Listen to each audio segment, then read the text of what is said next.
पहले एचएमपीवी और फिर बर्ड फ्लू ने हमें डराया और अब ग्लेन बेर्रे सिंड्रोम यानी जीबीएस ने महाराष्ट्र में दस्तक दे दी है। हालात ये हैं कि पुणे में इस बीमारी की पहली संदिग्ध मौत की खबर भी सामने आई है और 100 से ज्यादा लोग इससे प्रभावित हो चुके हैं। रिपोर्ट्स की माने तो मौजूदा समय में पुणे में 64 एक्टिव मरीज हैं, जिनमें से कई को वेंटिलेटर सपोर्ट पर रखा गया है। बता दें ये बीमारी बच्चों से लेकर बुजुर्गों तक सभी को अफेक्ट कर रही है। ऐसे में कई लोगों का सवाल ये आ रहा है कि आखिर ये जीबीएस है क्या ये कोई नई संक्रामक बीमारी है और इससे बचने के लिए क्या करना चाहिए। और इसलिए thehealthsite.com ने बात की head of neurology doctor Sanjay Pandey से। जानते हैं इस बीमारी के बारे में। गुलिन-बेरे सिंड्रोम एक बीमारी है जो प्राइमरली पेरिफेरल नर्व्स को इन्वॉल्व करती है। पेरिफेरल नर्व्स का जो इन्वॉल्वमेंट होता है उसमें पेशेंट को जो सबसे पहले सिम्टम आते हैं वो पैरों में आते हैं। पैरों में वीकनेस चालू होती है, हाथ में वीकनेस आ जाती है और यह वीकनेस बहुत जल्दी आता है। कई बार तो घंटों में आता है। मरीज रात तक ठीक था, सुबह उठता है तो बिल्कुल बेड से बाहर नहीं निकल पाता है। कुछ पेशेंट्स में करीब 1/3 में यह बीमारी खाने के मसल्स को इन्वॉल्व कर सकती है और मरीज को रेस्टिव फीडिंग की जरूरत पड़ सकती है। और कुछ और परसेंटेज में जैसे 15 से 20% केसेज में रेस्पिरेटरी मसल्स इन्वॉल्व हो सकती है, जिसमें पेशेंट को हम ऑक्सीजन देना पड़ सकता है या पेशेंट को कई बार वेंटिलेटर पे भी लेना पड़ सकता है। गुलिन-बेरे सिंड्रोम एक ऐसी बीमारी है जिसका एक नेचुरल साइकिल होता है और बीमारी अचानक से बढ़ती है, लेकिन यूजुअली जो इसके बढ़ने का प्रकोप है वो 4 हफ्ते के बाद नहीं होता है और धीरे धीरे बीमारी अपने नेचुरल कोर्स को पूरा करती है और मेजॉरिटी ऑफ द पेशेंट ठीक हो जाते हैं। लेकिन हाँ, करीब 5% पेशेंट्स में कुछ कॉम्प्लिकेशन हो सकते हैं और कई बार यह मृत्यु का कारण भी बन सकता है।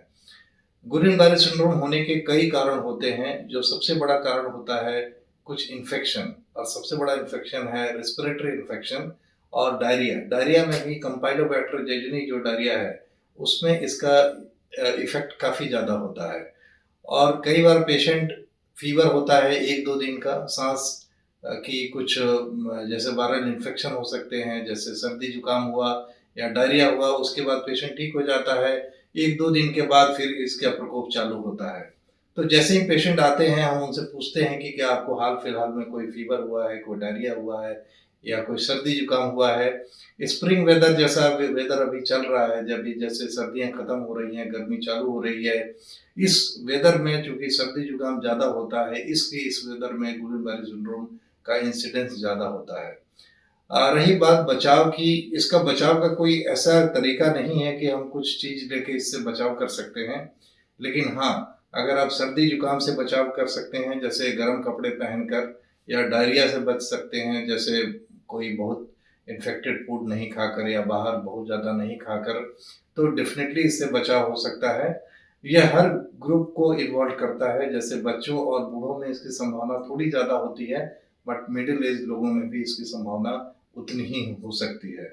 आज मैं आपको यही संदेश देना चाहूँगा कि अगर किसी को आपके घर में या आसपास गुलिन-बेरे सिंड्रोम है तो घबराएं नहीं, परेशान न हो, डॉक्टर की राय लें और डॉक्टर जैसा आपको बताया वैसा करें। जैसा मैंने अभी पहले बताया कि इस बीमारी की एक नेचुरल प्रक्रिया होती है जो 4 हफ्ते में ख़त्म होती है, तो majority of the patient recover हो जाते हैं। लेकिन हाँ, अगर आपको वीकनेस ज़्यादा बनता है, सांस में दिक्कत होती है, तो हो सकता है आपको डॉक्टर कुछ दवाइयाँ दें और जिसकी वजह से आपके सिम्टम जो हैं जल्दी ठीक हो सकते हैं। वहीं पुणे के नगर आयुक्त राजेंद्र भोसले ने क्या कहा, ये भी जान लेते हैं। Today there are almost 64 patients in the Pune Municipal Corporation area.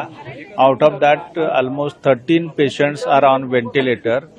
5 patients have been discharged. They have been cured, and PMC has now in its Kamala Nehru Hospital we have identified 15 beds, ICU beds, wherein we will be giving free treatment to all those patients who are been affected by this GBS.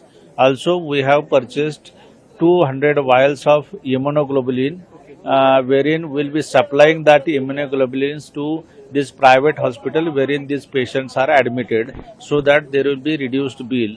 Also, those who are the poor patients who cannot afford For that, there is one more scheme in the corporation. It is called as Shahri Garib Yojana. Out of that, we'll be making the payments. Also, I have instructed 4 of the assistant medical officer health to be manned at all these private hospitals, wherein they will be monitoring all those things, and whatever the needs and whatever the requirements of the patients and their relatives will be fulfilled. So what appeal as a commissioner you will make to the See, I had gone to all those sources wherein from well water it has been pumped and all. We have tested it. It has no positivity on that particular sources. But still, since we are identifying the patients, so we are asking all the citizen to have boiled water and then consume that such kind of water. No reason to panic. उम्मीद करते हैं हमारी ओर से दी गई जानकारी आपको पसंद आई होगी। कमेंट करके जरूर बताएं और हेल्थ से जुड़ी इस तरह की और भी वीडियोस के लिए लाइक एंड सब्सक्राइब करें thehealthsite.com।